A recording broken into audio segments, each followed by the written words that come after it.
In the name of God, who is Creator, Redeemer, and Sanctifier. Amen. Our Gospel passage this morning has two sections.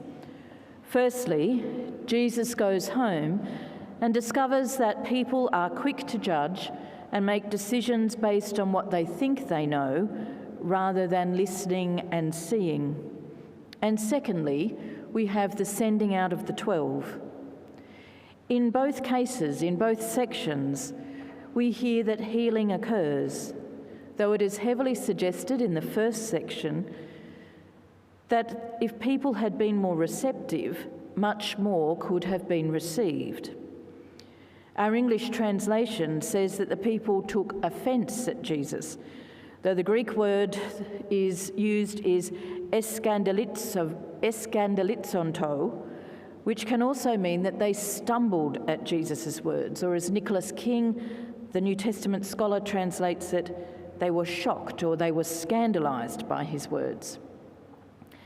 It seems hard for us, who have had the benefit of hindsight and 2,000 years of Christian teaching, to understand how the people of Jesus' hometown could not have welcomed him, given all that he was teaching and doing.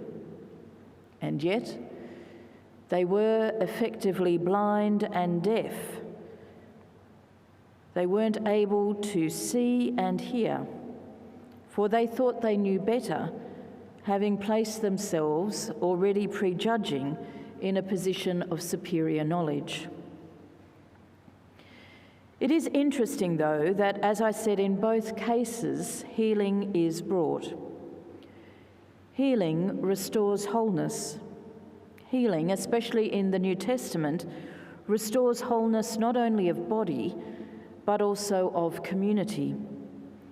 The story of the healing of the woman with the hemorrhages, which we heard last Sunday in our Gospel reading, is a story in which the woman is not only physically healed, but through her physical healing, she is restored to full membership of the community.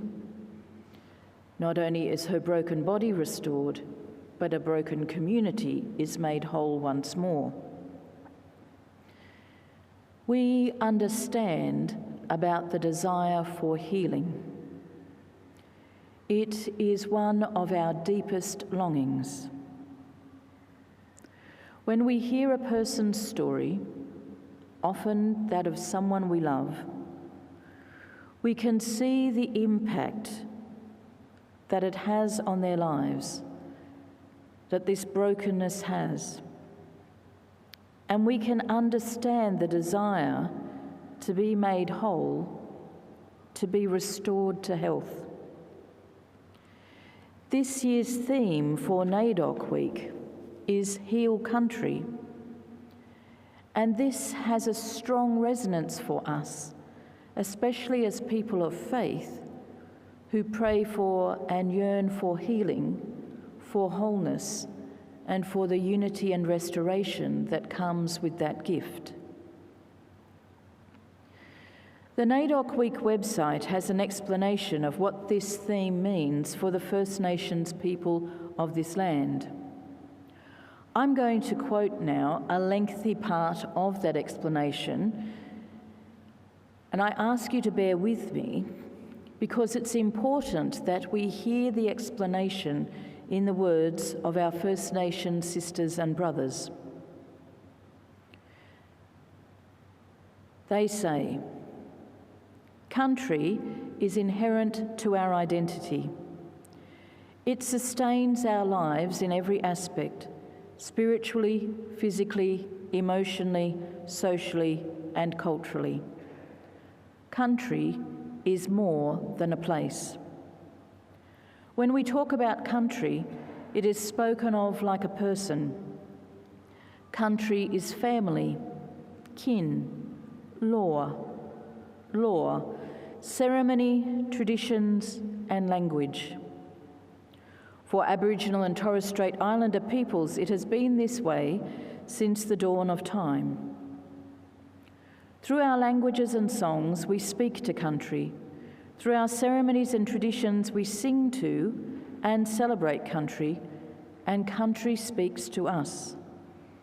Increasingly, we worry about country. For generations, Aboriginal and Torres Strait Islander people have been calling for stronger measures to recognise, protect and maintain all aspects of our culture and heritage for all Australians. We have continued to seek greater protections for our lands, our waters, our sacred sites and our cultural heritage from exploitation, desecration and destruction. We are still waiting for those robust protections. Healing country means hearing those pleas to provide greater management, involvement and empowerment by Indigenous peoples over country. Healing country means embracing First Nations cultural knowledge and understanding of country as part of Australia's national heritage. That the culture and values of Aboriginal peoples and Torres Strait Islanders are respected equally to and the values and cultures of all Australians. But to truly heal country, we have more to do. Healing country means finally resolving many of the outstanding injustices which impact on the lives of our people. It must be a fair and equitable resolution. To heal country, we must properly work towards redressing historical injustice. While we can't change history, through telling the truth about our nation's past, we certainly can change the way history is viewed.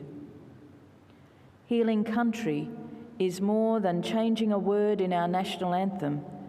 It is about the historical, political and administrative landscapes adapting to successfully empower and celebrate Aboriginal and Torres Strait Islander communities, nations and heritage. We are looking for significant and lasting change.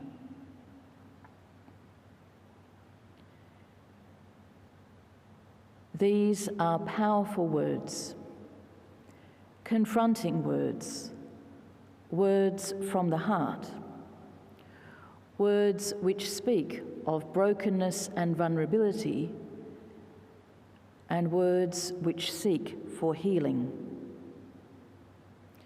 To understand that country is spoken of like a person, that country is living, resonates deeply with our desire as people of faith to pray for healing. And as a community of faith, we can be part of the healing. We can listen to the stories, we can hear the wisdom, we can see the impact, and we can use our voices to help bring restoration and wholeness. When Jesus visited his hometown, people took a position of superior knowledge and weren't open to hearing and seeing. Too often, a false sense of superior knowledge has placed those with power in a position of not hearing and seeing the stories of the Aboriginal and Torres Strait Islander peoples. I am reminded, as I read these words which explain the theme for Heal Country, of the Awabakal story of the kangaroo trapped inside knobbies. The kangaroo, imprisoned there for his crimes, is displeased at being incarcerated in what was once an island, and periodically thrashes its tail against its prison walls, making the earth shake. As I've said before, when I first heard this story only a few years ago, to my shame, I was immediately struck by the truth that the Awabakal people knew that there were earthquakes in this area long before colonists arrived. And there are countless other examples in which, if we listen carefully and attentively to the wisdom we find in stories grounded in truth and lived experience, that we hear knowledge of country which is immersive and life-giving. And yet, We have not always been open to seeing and hearing. We have not always been willing. But hindsight, and hopefully years of Christian teaching, have given us understanding on what needs to change. The final paragraph of the NAIDOC Week explanation of this year's theme reads, "We cannot afford to let pass the very real opportunity that now presents itself for reform based on fundamental change in the relationship Australia has with Aboriginal and Torres Strait Islander peoples." We have the opportunity, not only this week but all weeks, to work for change, to work for healing, healing of country.